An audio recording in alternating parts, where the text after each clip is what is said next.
안녕하세요, 조수연입니다. 오늘의 리뷰는 반다이 하드 소프비 제품으로 스페이스 고지라입니다.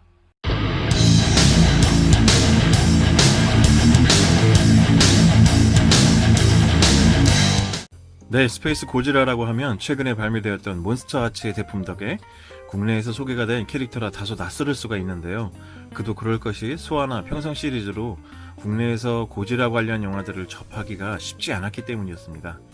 94년 평성 고지라의 막이 펼쳐지면서 우주에서 온 또 다른 고지라의 복제 생물격으로 모스라와 대결 중에 고지라의 G세포가 우주를 떠돌다 블랙홀에서 생물 항성과 합성으로 태어났다는 설과, 역시 비올란테의 대결에서 비산화하여 증발화된 비올란테의 세포와 함께 G세포가 우주로 떠돌게 되었다는 이론의 두 가지로 영화 내에서 추론됩니다.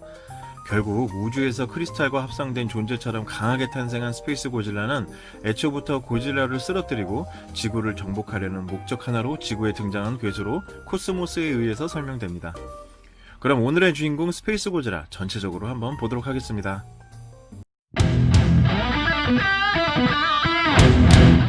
네, 역시 디자인은 고질라의 크리에이터 중 한 명인 요시다 미노루 씨의 디자인으로 슈퍼 패미콤판 슈퍼 고질라에서 모티브를 따왔다고 합니다.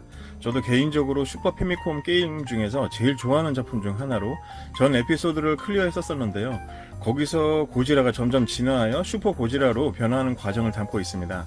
역시 인상 깊었던 고질라의 모습을 캐치한 작품으로 고질라와는 달리 양 어깨의 크리스탈과 더욱 강력해 보이는 SF적인 디자인이 더욱 멋지게 첨가된 스페이스 고질라입니다. 실제 작품에서도 고질라에 비해서 더욱 큰 몸집으로 등장하여 강력한 무기로 공격을 합니다. 코로나빔, 무중력 염력을 기반으로 공격하는 라비 토네이도, 베리어로 실드를 치는 포턴리 액티브 실드 등 고질라에 비해서 다양한 공격으로 볼거리 역시 화려한 괴수였었습니다. 오늘의 주인공 제품 역시 전작의 평성 고지라와 같은 시기에 발매가 된 하드 소프비 제품으로 연질 고지라로 넘어가는 과도기 끝자락에 발매된 제품이었습니다. 그런 덕인지 바디 전체는 역시 하드 경질 소프비와 크기 역시 24cm로 평성 고지라에 비해서도 4cm 정도 큽니다. 그럼 오늘의 주인공 좀 더 디테일하게 둘러보도록 하겠습니다.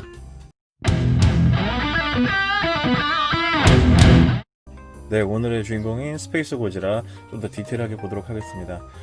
전에 소개시켜드렸던 평성 고지라도 하고도 크기 자체가 이렇게 차이가 납니다. 그래서 실제로 보면은 4cm에서 5cm 정도, 영화에서처럼 크기도 크거니와 덩어리감도 있고 강력한 파워로 고지라를 정말 압도하는 그런 디자인들이 정말 멋지게 표현이 되어 있는데요. 제품 상태를 보면 역시 평성 고지라의 그런 느낌들, 조형성이라든지 이런 부분들이 하드 소프비 당시의 제품으로 제작이 돼서 그런지 상당히 단단하게 정말 디자인이 잘 되어 있습니다. 워낙 제가 소장한 지 좀 오래돼 가지고 많이 이렇게 도색이 까지고 하긴 했었지만 소프비 제품이다 보니까 재도색하고 나면 상당히 다시 새 제품이 되는 그런 느낌이죠. 바디 전체가 다 하드 소프비로 되어 있고 꼬리 역시 전작에 있는 평성 고지라하고 같이 하나, 둘 단계로 이렇게 나눠져 있습니다. 다만 이 제품 같은 경우는 이제 94년도 이게 이제 말미에 제작이 된 제품이라서 94년도 이렇게 되어 있는데요. 그러다 보니까 약간 좀 과도기적인 제품으로 제작이 되어서 약간 보면 바디 자체는 경질로 되어 있지만 이런 꼬리라든지 머리는 연질로 제작이 되어 있습니다. 가동 부위를 보자면 머리 가동이 되고요. 팔 역시 가동되고 허리가 가동이 이렇게 되지는 못합니다. 왜냐하면 조형 자체가 이런 식으로 좀 동그란 원통이 아니기 때문에 조형은 안 되지만 절개선은 이렇게 나뉘어져 있어서 혹시나 제품 관련된 부분들 이렇게 뭐 안에 세척하거나 이럴 부분이 있었을 땐 여기를 통해서 이렇게 분해가 가능합니다. 다리 부분도 관절도 역시 이런 식으로 가동이 되도록 되어 있습니다. 바닥 부분에 각인을 보면 94년도 동보영화사 쪽으로 이렇게 되어 있고요. 스페이스 고지라 각인이 이쪽 되어 있고, 이쪽 다리는 역시 경질 소프비 마지막 세대다 보니까 메이드 인 재팬 소프비로 각인이 되어 있습니다. 반다이 1994년. 발바닥 부분의 디자인도 이런 식으로 살짝 들어가게 각인이 되어 있고, 이런 느낌들 자체도 상당히 좀 잘 만들어진 제품입니다. 상당히 정성 자체가 좀 다른 제품으로 볼 수가 있겠죠. 요즘에 소프비는 아무래도 같은 디자인 금형을 이제 좀 연질로 제작이 되다 보니까 크기가 축소가 되는 부분인 건지 아니면은 이 금형을 그대로 줄여서 제작을 한 건지 모르겠지만 디자인은 거의 똑같은데 재질 자체가 완전히 연질 소프비로 제작이 되어 있습니다.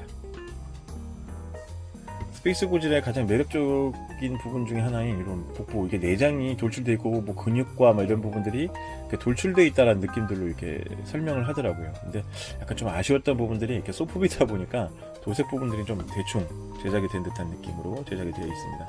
이 눈 부분도 사실은 이 부분은 제가 재도색을 해서 약간 영화에서의 원작 느낌을 좀 살리고자 해서 제작이 되었기 때문에 실제 제품과는 조금 디테일이 좀 다를 수가 있습니다.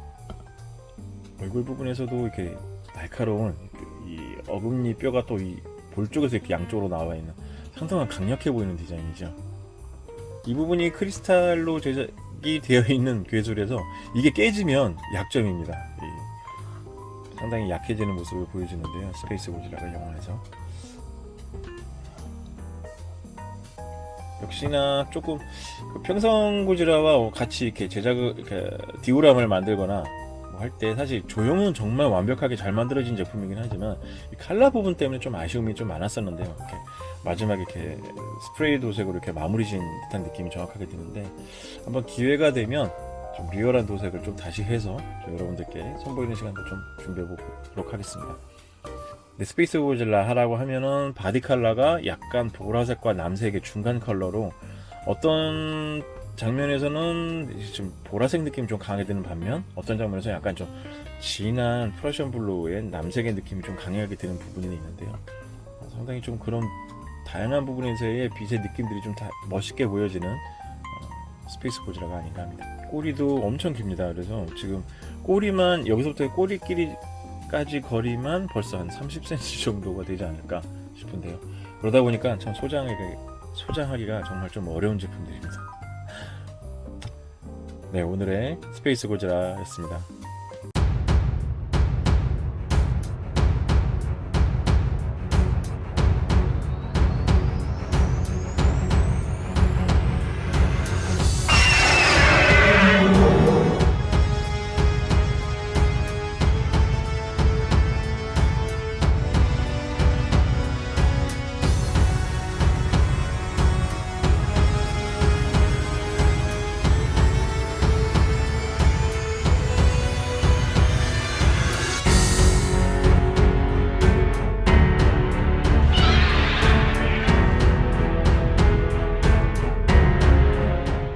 네, 오늘은 평성 고지라의 라이벌 적수 중 우주 괴수인 스페이스 고지라를 주제로 담아보았는데요.